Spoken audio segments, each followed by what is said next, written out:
আসসালামাইকুম বন্ধুরা, চলে আসলাম মায়ের রান্নাঘরে। আশা করি আপনারা ভালো আছেন। আলহামদুলিল্লাহ আলহামদুলিল্লাহ আমিও ভালো আছি। আজকে রান্না করবো হলো ডিম আলু, একটা ঝোল পাক করবো। কড়াই বসাই দিছি, এখন তেল দিয়ে দিব। ডিমটা আগে সিদ্ধ করে নিছি, ডিম আলু ভেজে নিব। দিয়ে দিব, লবণ দিয়ে দিব, সামান্য একটু হলুদ দিয়ে দিলাম, অল্প একটু লবণ দিয়ে দিলাম। এখন ডিমগুলো দিয়ে দিব।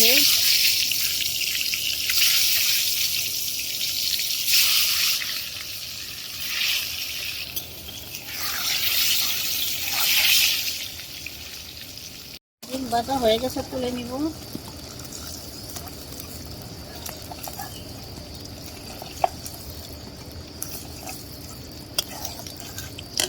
এই তেলে আমি আলু ভেজে নিব।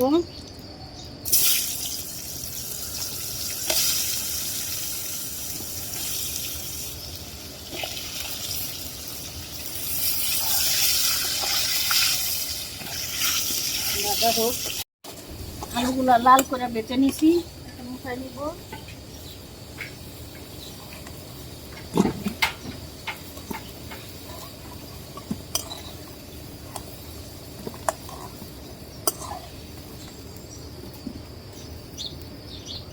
এখন পেঁয়াজ কাঁচামরিচ দিয়ে দিব।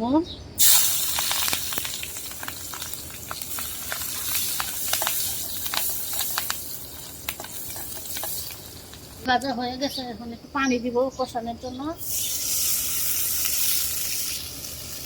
1 চামচের মতো আদা রসুন বাটা দিব, মতো লবণ দিয়ে দিব, 1/2 চামচ হলুদের ফাঁকি দিয়ে দিলাম, ধনিয়ার ফাঁকি দিলাম 1/2 চামচ, 1/2 চামচ তো কম জিরার ফাঁকি দিলাম, 1/2 চামচ মরিচের ফাঁকি।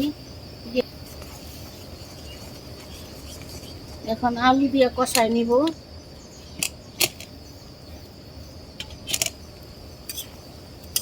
আলু দিয়ে দিলাম, কষানো হোক। কষানো হয়ে গেছে, এখন জল দিয়ে দিব।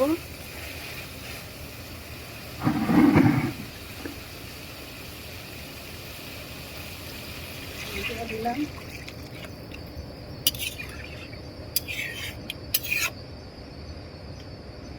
তো ঝোল ঝোলে রান্না করব।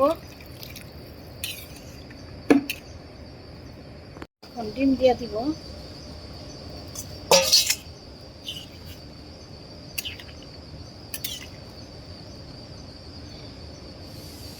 রেখে দিব।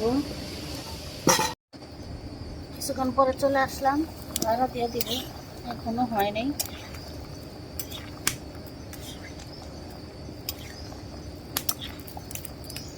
আবার রেখে দিব। আমার তরকারি হয়ে গেছে, এখন নামাই নিব। দেখুন বন্ধুরা, আমাদের ডিমের ঝোল রান্না করা শেষ। কালারটা কত সুন্দর হয়েছে দেখতে পাচ্ছেন। এভাবে রান্না করে খেয়ে দেখবেন, অনেক ভালো লাগে। আমাদের ভিডিওটি আপনাদের কিরকম লাগলো তা অবশ্যই কমেন্ট করে জানাবেন। লাইক, শেয়ার, সাবস্ক্রাইব করবেন। আবার কোনো নতুন ভিডিও নিয়ে আপনার সামনে হাজির হবো। ততক্ষণ ভালো থাকুন, সুস্থ থাকুন। আল্লাহ হাফেজ।